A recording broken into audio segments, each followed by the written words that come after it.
another thing that always fascinated me with your career, and this is something that Johnny mentioned to me when we talked as well, is the fact that um, maybe I'm not right with the numbers, but that you needed like 12 to 15 years playing in front of, in small clubs before getting signed and breaking out and achieving the level of success that you have at the moment, you know. And I've always been, interested in the process of sustaining your motivation and sustaining your passion to do what you do throughout such a big period of time, you know. And I'm curious to hear from your perspective, what is music for you, and what helped you to keep yourself motivated and determined to do what you do, despite probably all the setbacks that you achieved throughout the years. Awesome. Yeah, you were talking about how important it was to kind of go through that long period of, not being signed or not having any sort of, Yeah. big money or power or reach behind us. And yeah, that was all necessary. We had to go through all of those things in order to get better at our songwriting, get better at our instrumental skills, and to get better at our live show. Realize that when people don't know your songs, how are you going to win them over? We needed all of that time to be able to do that. And I think there was a second part of your question. If you can help me remember what that was. Yeah, so basically I was asking that, many artists and bands nowadays, once they, met with some sort of setbacks, they, discourage themselves and they just, leave their dream and, just cancel their plans for success in music. So I was just interested to hear whether you've experienced such setbacks and what helped you to overcome them ultimately. Yeah, that's a great question. And yes, we have definitely been through many obstacles and many tribulations. From going through 5 different singers before Johnny took up the mic, and supporting him through that process, because it was not pretty at first. And those things take time. But we didn't give up. We did pursue.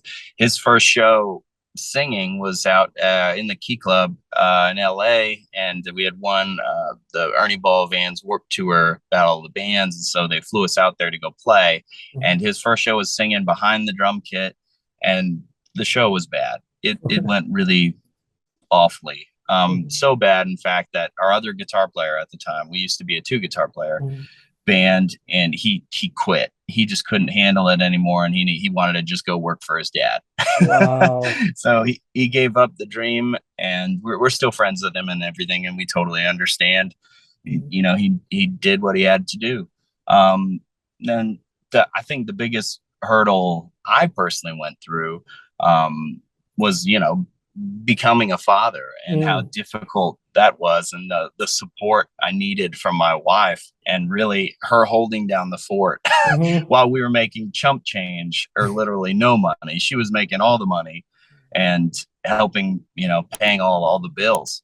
And that is this new challenge and this new question for the rest of the guys, like, oh man, is Mark going to be able to do this?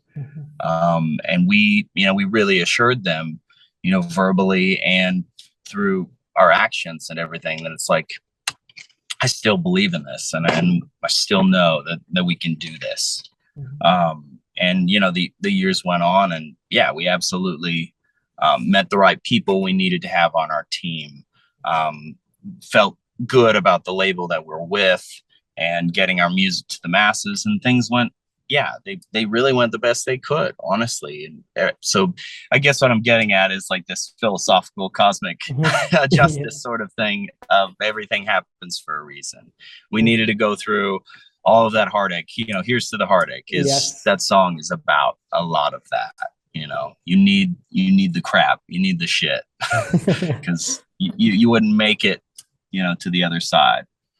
That's amazing. And you touched on a perspective that is very interesting for me as well, because Not many musicians, I guess, and people in the industry talk about, the problem of just dealing with the expectations from the society, and the problem of just questioning yourself when you have a family and when you have people depending on you.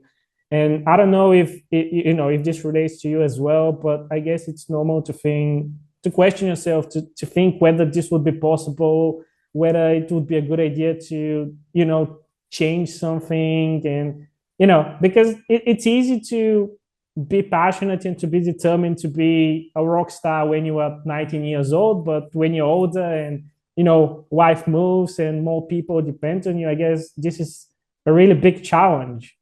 And it's interesting to hear your point of view from on this matter. Yeah, you're absolutely right. You need the doubt, Yeah. because otherwise, just like you're saying, it's like, well, it's easy to do if it's like, oh man, all your bills are paid for, you don't have anything to worry about, you don't have to have another job to be able to do this at the same time, or right, you don't have a wife or children to provide for either. But it's like going through those things and working through, seeing how you do that is almost like a test, that you have to go through in order to like, that is like, are you worthy? Are you worthy of this title or whatever it is? And that's exactly what we had to go through. And we wouldn't have been there without the support of our loved ones, I guess this is a really good way to put it. I mean, after you overcome the challenges, I guess you can really understand the level of your commitment and passion to everything that you do, which objectively seems as a good thing to perceive in one way or another. Yeah, absolutely. I couldn't agree more.